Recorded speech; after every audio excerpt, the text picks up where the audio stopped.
Hey friends, welcome back to my kitchen. I'm super excited you're here today. I can't wait to show you what I'm going to cook today. I am going to make a chicken pasta on the wood stove. I used my wood stove to cook for the first time last night and I made the best pot roast I've ever had in my life. If you want to see that, I'll link it up above. But I thought I want to make a pasta dish. My wood stove is fired. I want to use that heat to cook my dinner tonight and I want to show you what I'm going to make. So let me bring you down here and I'll show you what I got. I'm not following a recipe here, I am just winging this. I'm gonna braise this chicken on the wood stove. I've got 6 chicken breasts here. I bought these in bulk from Willamette Meat Company. I can show you, I've got a video also on me buying this meat.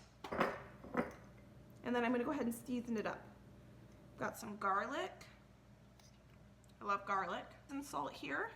It's called Chicken Finger Lickin'. My mother-in-law gave me this for Christmas in my stocking and it's the best stuff. You have to be careful though because it is kind of salty. And then I opened up a jar of tomato sauce yesterday and I didn't use the whole jar, so I'm just going to use that up. Because I want to braise this, I'm also going to add a little bit of home canned chicken stock. The first time I used this, I was scared I was going to kill my family, but we survived. So I'm excited to have my own canned chicken stock on the pantry shelf. Some bell peppers. So I'm gonna throw some of these frozen bell peppers in here.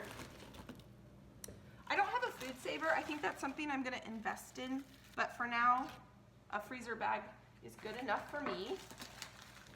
So there is a little bit of frost on these, but I'm almost through all the peppers that I froze, so they'll make it through until I'm finished eating them. I also have some dehydrated tomatoes that I dried, and I'm gonna throw those in there.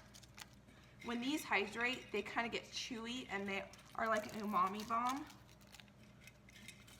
I think because I'm putting so many sun-dried tomatoes in here, I'm gonna go ahead and put the rest of this chicken stock in. I'm not gonna add any salt because that seasoned salt that I added has a lot of salt, but I'm gonna grab some pepper. And I've got some parsley. This is the last of the parsley from last year's garden. If there's one thing you can take away from my cooking videos, I hope it encourages you that you don't need to have a recipe to cook. Just go with your gut and it's probably gonna turn out just fine. So let's get this on the wood stove.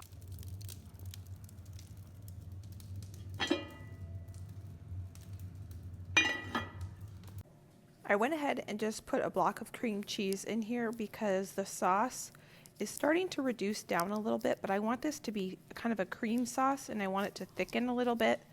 So I had a block of cream cheese in my fridge and I thought that would be good. So I'll just kind of bury it in here and let it continue to cook. The chicken is completely cooked through now, but I'm just going to let it keep cooking, keep thickening up. So I just took out some kale from the freezer, from the garden from last year, and I just broke it up. When I freeze my kale, I don't blanch it or anything. I just throw it, I wash it, throw it in a Ziploc bag, and that's it. And then it breaks up really easy when it's frozen. So I'm going to go ahead and throw that in there. Give it a good stir, and I'm going to continue to let this cook. It's coming together though. That cream cheese really has made it creamy. The chicken just needs to get a little bit more tender and I'll shred it up. Alrighty friends, the pasta sauce is just about done on the stove, so I put my water on to boil. And it is boiling. I've salted this water. It's pretty salty. You don't want it quite as salty as seawater, but you want it pretty close. I have salted my pasta. This is homemade pasta that I made last summer. Homesteading Family recommended making egg pasta as a way to preserve your eggs, which was a fantastic idea. I've made pasta many times, and this last spring and summer was my first year having chickens. And so I ordered 10 chickens, which is more chickens than my husband and I need. It's just him and I. We ordered that many chickens because back in March when we bought our chickens, you couldn't buy chickens at any local feed stores. It was like toilet paper back in March. And so I found a company online where I could order them, and I had to order a minimum of 10. Now, it took us a while.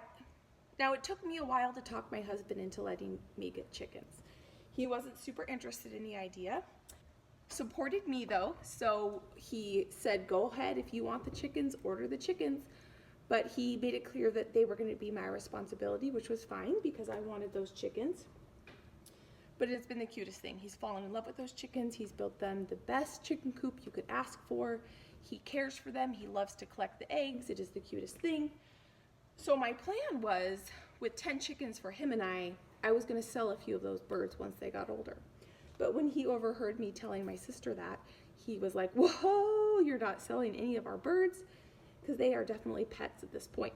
So with 10 chickens and it being him and I needed a way to preserve eggs without just freezing them. And I don't have a freeze dryer like I've seen people do on YouTube recently where they're freeze drying their eggs. So I thought I'd make homemade pasta, and that's what I've done here. And homemade pasta is amazing. If you've never made it, I want to encourage you to make it. It's easy. It's just flour, salt, eggs, maybe a little water. You won't go back once you make it. And so having dried homemade pasta on hand is a game changer. You won't ever want to go back. I probably only made 8 pounds, I think, which isn't enough to last us through the year. And so my chickens have already started laying quite a bit. I think today I got 10 eggs. So I'm gonna have to start making some more pasta. So I'll be sure to show you that process. So I've only cooked this homemade pasta from a dried state a few times. It only takes about 5 minutes. So while this is cooking, I'm gonna go ahead and grab the pasta. Just from the get-go, I don't think I'm gonna need any of that pasta liquid in here. The sauce seems to be liquidy enough. I think I'm gonna add some Parmesan cheese. If you guys want a good tip on where to get really good quality actual Parmesan cheese, buy it at Costco. Actual Parma cheese from Parma, Italy at Costco for $12.99 a pound versus if you buy it at a Kroger store, you're gonna pay $24.99 a pound. I actually wanna thicken this sauce up a little bit. That's why I've decided to add this cheese.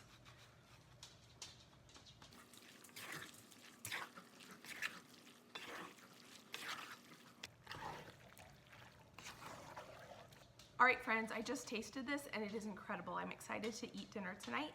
Thank you for hanging out with me. If there's anything that I hope you take away from my videos is that cooking should be fun. You shouldn't feel restricted or confined by anything when it comes to cooking.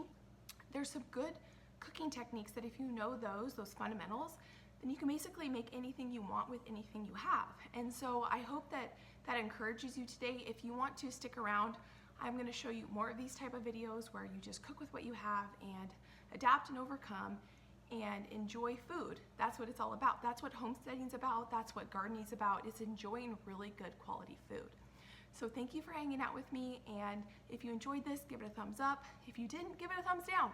And go ahead and subscribe if you want to see what else I have coming out in the future. Thanks, guys. I hope you have a fantastic evening. P.S. If you guys want to know how to bring this up a notch, put some extra Parmesan cheese on your plate and then sprinkle it with what we like to call in this family pixie dust. This is homemade dried red pepper flakes. There's some green in there because not all my cayenne peppers ripened, and that is what you call a delicious dinner.